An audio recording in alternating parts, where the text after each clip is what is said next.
Steve Birnbaum is going to continue as the club's captain. Underneath him, there's 3 vice captains. In the event that Steve can't play, then the next captain that's in line is Christian Benteke, followed by Russell Canaus, and then lastly, Pedro Santos.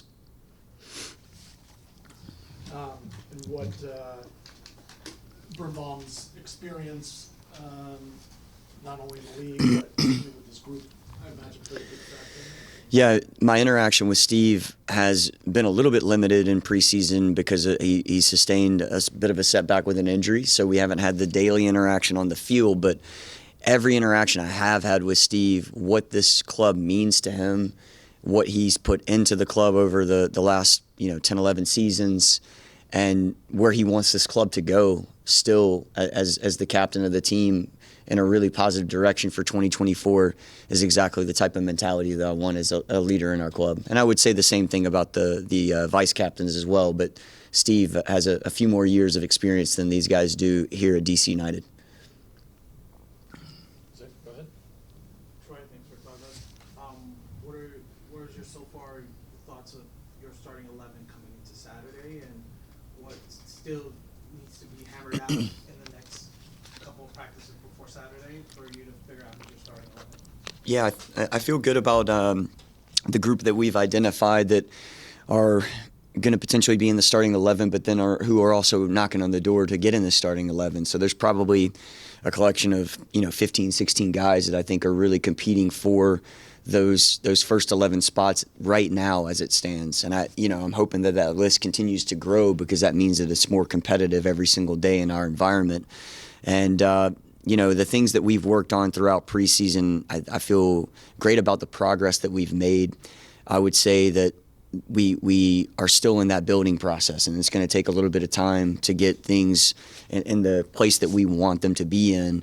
But I'm hoping we take a really positive first step and a really important first step against New England this weekend. If you don't mind me asking, goalkeeper situation, are you looking towards Alex who has more experience, or have the other goalkeepers shown progress in the past couple weeks? Yeah, I mean, first off, Tyler Miller's injured, and he's making really good progress right now in his PT. Really happy with where he is and hopeful that he's able to get back and compete very soon. Alex Bono has been the number 1 throughout preseason and has done well. Luis Zamudio has made it very competitive every single day, as is Nate Crockford. I've been really happy to see Nate Crockford and how he's stepped in and grown over the last month in his rookie season. So we have a good collection of goalkeepers, but Alex is the one going into the weekend. What's your there's a lot of unknowns about this team. I mean, you know them well 'cause Yeah. you're with them, but the general public is just starting to get to know this team. Sure. What should they expect? Is this team going to be good? Yeah. I guess it's that. Well, I'm happy that there's some unknowns right now, especially going into the first match. I think that's maybe a competitive advantage for us going into the season.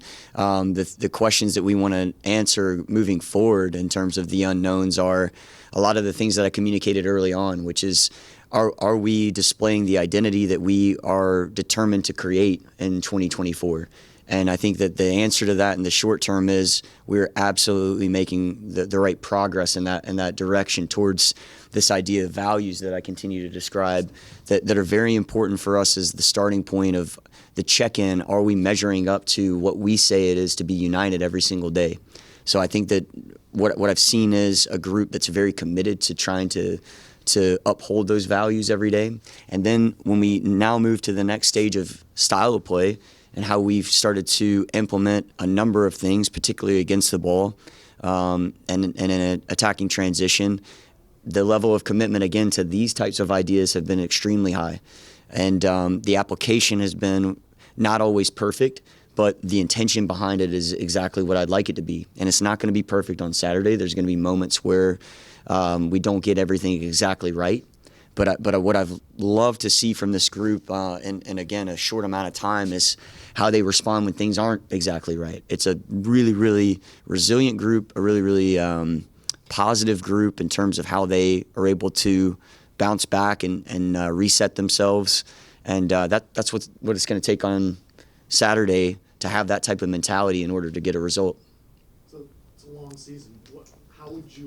What do you want to see this team become by, say, August, September? Yeah. I got asked this question today about, okay, are you ready to put it out there about this has to be a playoff season or not? And I think that's the objective for all teams is obviously to get into the postseason, and that's an easy one to identify with.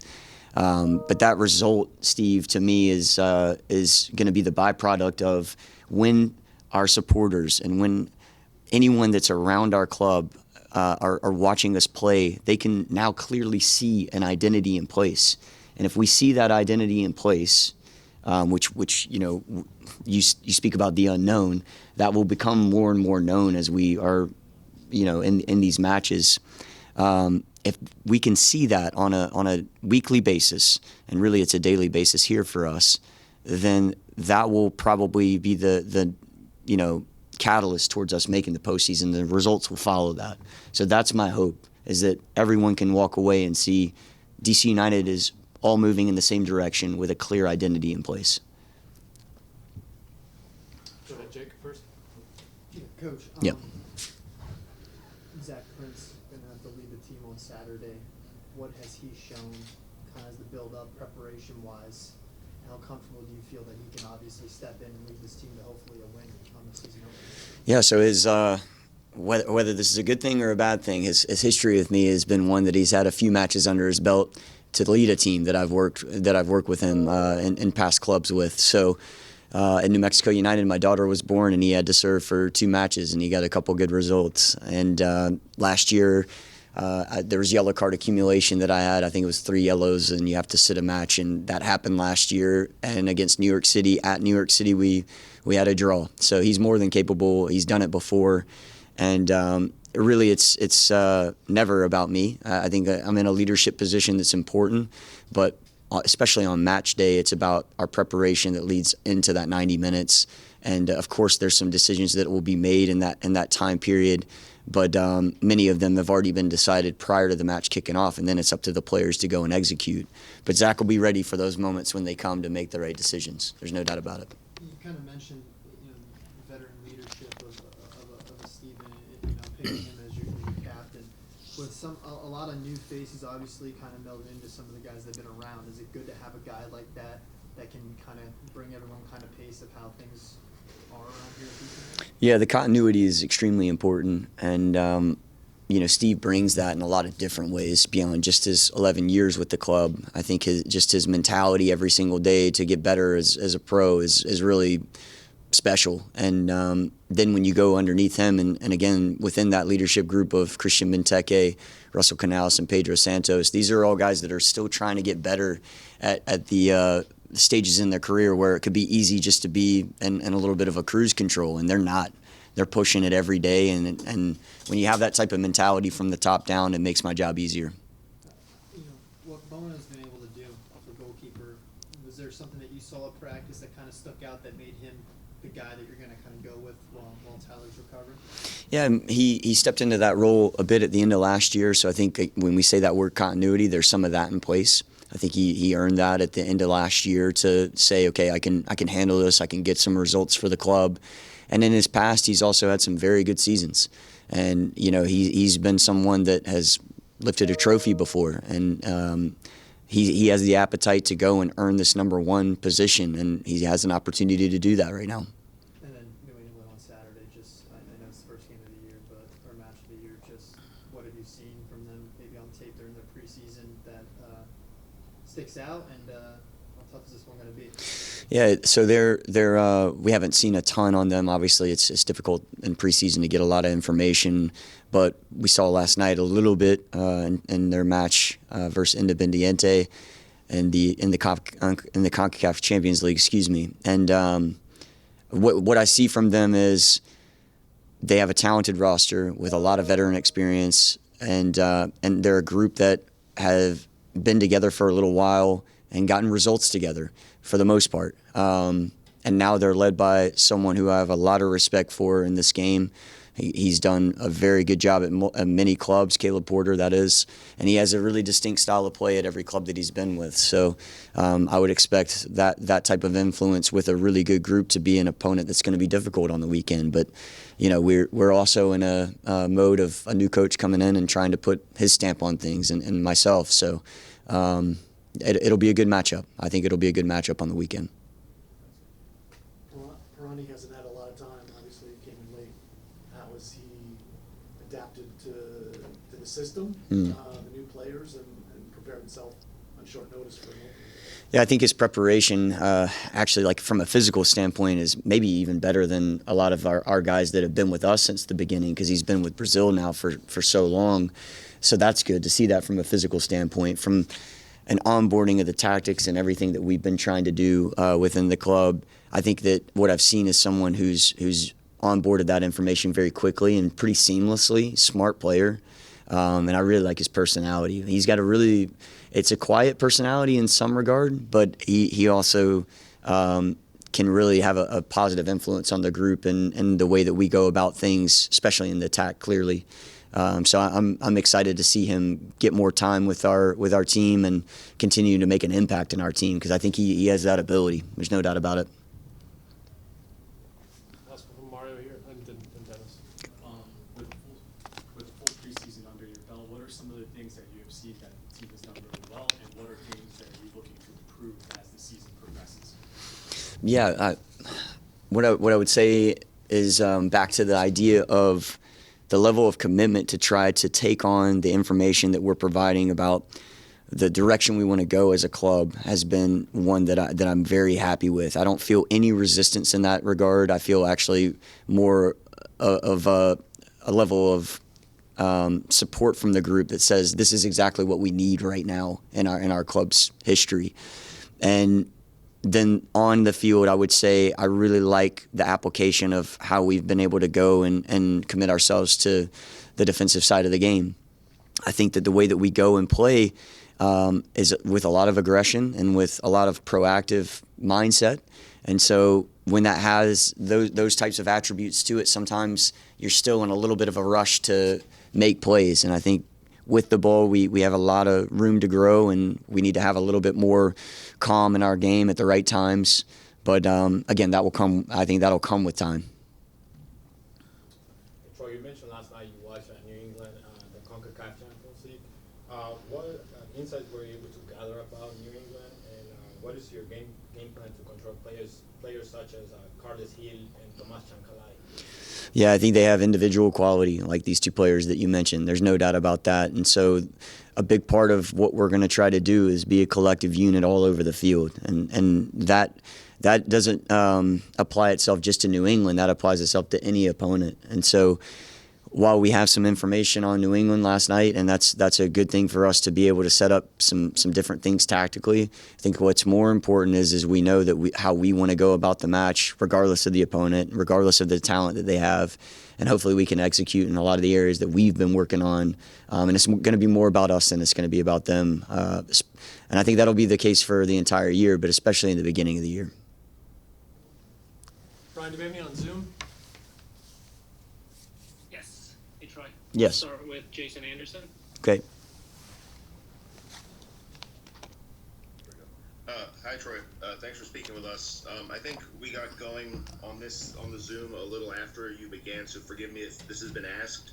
But I just wanted to ask if you've addressed with the team the issue with the referees. You're going to have some very unfamiliar referees coming in, and I was wondering if that has factored in at all to the plan for Saturday.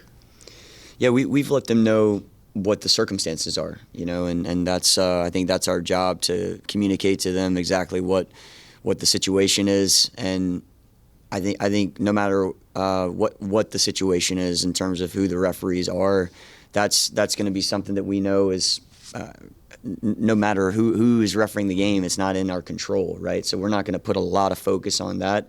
We're going to try to go and play the match as is, and we're hopeful that all those issues get resolved in the right amount, in the right time.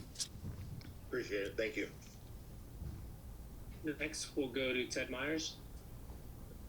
Hey Troy, thanks for speaking with us. I just wanted to know if you had any response or thoughts on the, I think it's 5 DC United supporters groups that are going to be sitting out from chants and drums and a lot of the atmosphere at Audi Field for the first 4 home matches in response to the team's preseason trip.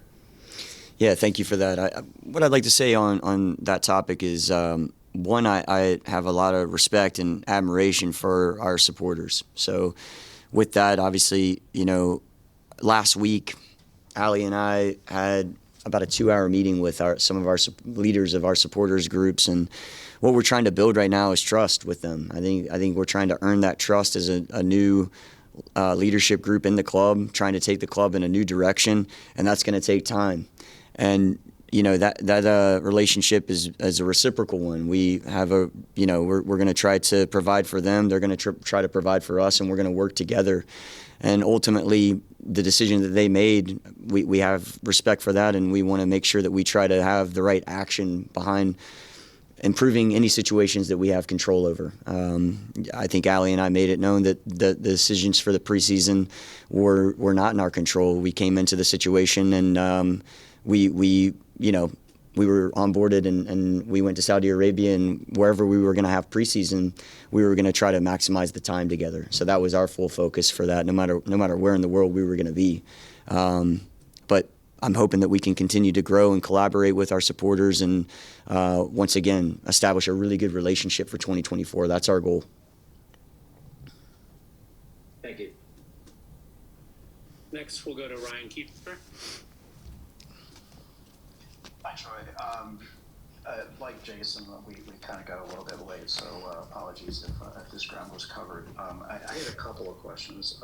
First, with you being out this week, I'm assuming that from a fan's perspective, what should they expect with Zach? I know that you guys have been together for a while. Is that kind of a seamless experience on the bench for the fans and for the team?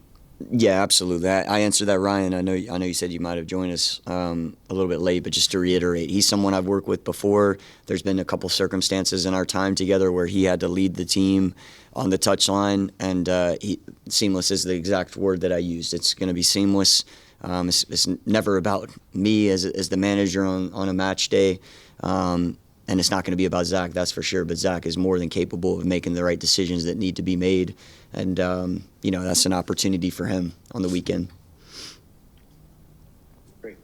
The other question I had is I know you've been kind of, you met with the supporters last week, and you've had meetings with Ryan and Pat and some other facets.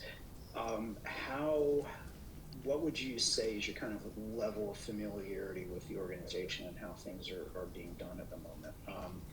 Not to put you on the spot, but I know that was something I know you're kind of working on in Red Bull. So I was kind of wondering how far along you were with DC.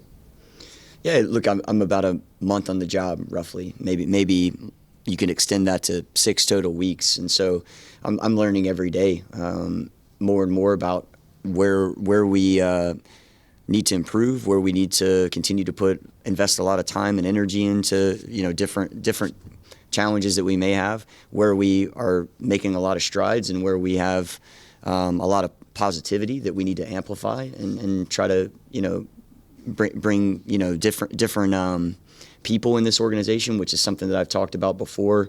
I've really been happy with the people in the organization. There's a high degree of appetite to really bring DC United back into the direction that it needs to be, and it has been in the past. And so it's about evaluating, and that's what I've been doing, I think, over the last 6 weeks, evaluating exactly what's gone on previously, but not staying in that either. We're moving forward, and I'm excited to do so, and I think that's what we've been doing since day one, since I've been on the job, is moving forward in a direction we can all get behind. Thanks, Troy. All right. That's it, Troy. Thank you. Thank you, guys. Awesome. Thanks, Troy.